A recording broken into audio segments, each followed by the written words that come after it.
नमस्कार प्रिय दर्शकों, स्वागत है आप सभी का एक नए वीडियो में। आज के वीडियो में हम सुनेंगे माँ वैष्णो की उत्पत्ति कैसे हुई और माँ दुर्गा की उत्पत्ति की कथा।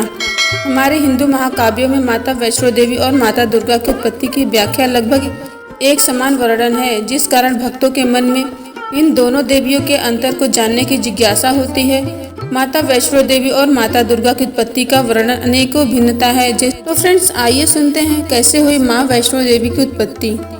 जैसे माता दुर्गा की उत्पत्ति सतयुग काल के दौरान माना जाता है, जब असुर राज महिषासुर भगवान ब्रह्मा से प्राप्त वरदान कि वह केवल मारा जाएगा तो सिर्फ एक अबला स्त्री के द्वारा, जिससे महिषासुर खुद को अमर मान समस्त लोगों में आतंक मचाने लगा क्योंकि उस समय तीनों लोगों में कोई अबला स्त्री नहीं थी जो महिषासुर का सामना कर सके और मार सके।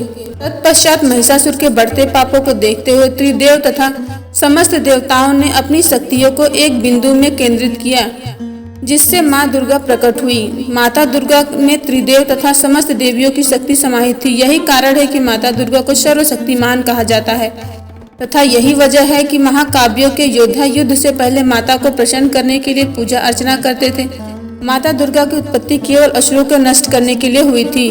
माँ वैष्णो देवी की जन्म की कथा। बात करें माता वैष्णो देवी की उत्पत्ति, तो माता की उत्पत्ति त्रेता युग के समय के दौरान माना जाता है, जब एक असुर ब्रह्मा जी से जटिल वरदान प्राप्त कर लिया था और उसे कोई गर्भ से उत्पन्न प्राणी न मार पाएगा। तत्पश्चात देवर्षि नारद माता लक्ष्मी तथा भगवान विष्णु के पास जाकर सृष्टि के उस असुर के आतंक से मुक्ति दिलाने के लिए प्रार्थना करते हैं। तब भगवान विष्णु नारद मुनि को तीनों देवी महाकाली सरस्वती लक्ष्मी से प्रार्थना करने को कहते हैं। तत्पश्चात नारद मुनि ने आह्वान के से तीनों देवी प्रकट हुई, जिन्होंने माता वैष्णो देवी की उत्पत्ति की तथा अपनी शक्तियां माँ को प्रदान की। जिसके बाद माँ संसार के पालनहार श्री हरि विष्णु ने अपना अंश प्रदान किया, जिससे माता का नाम वैष्णो देवी पड़ा। तत्पश्चात भगवान विष्णु के आज्ञानुसार माता वैष्णो देवी ने समस्त असुरों का संहार किया था।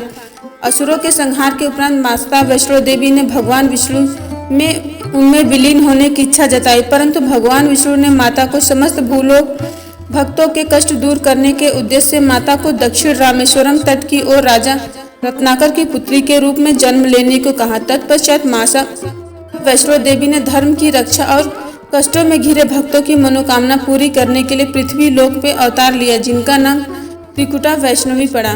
माता ने 9 वर्ष की आयु में पिता से आदेश पाकर समुद्र तट के किनारे पर तपस्या करने लगी।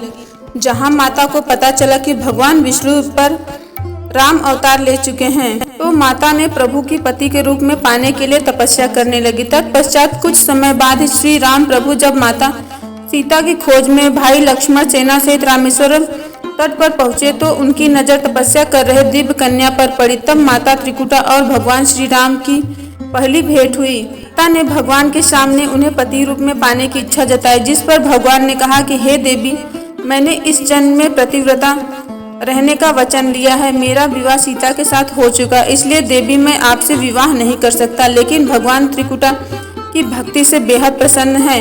माता त्रिकुटा की भक्ति को देखकर भगवान श्री राम कहने लगे कि हे देवी, हम अभी सीता की खोज में लंका की ओर जा रहे हैं और जल्द ही वापस आऊंगा। वापस आते समय मैं आपसे मिलूंगा। अगर आपने मुझे पहचान लेंगे तो आपसे अवश्य मैं विवाह कर लूंगा। लेकिन देवी, अपने मुझे नहीं पहचाना तो मैं अपने वचन से मुक्त हो जाऊंगा।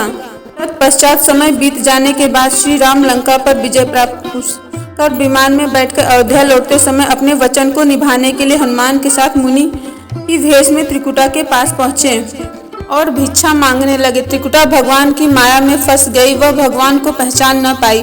तब भगवान ने अपने वास्तविक रूप में आ गए। माता त्रिकुटा भगवान को न पहचानने की भूल की कारण बड़ी दुखी होती है।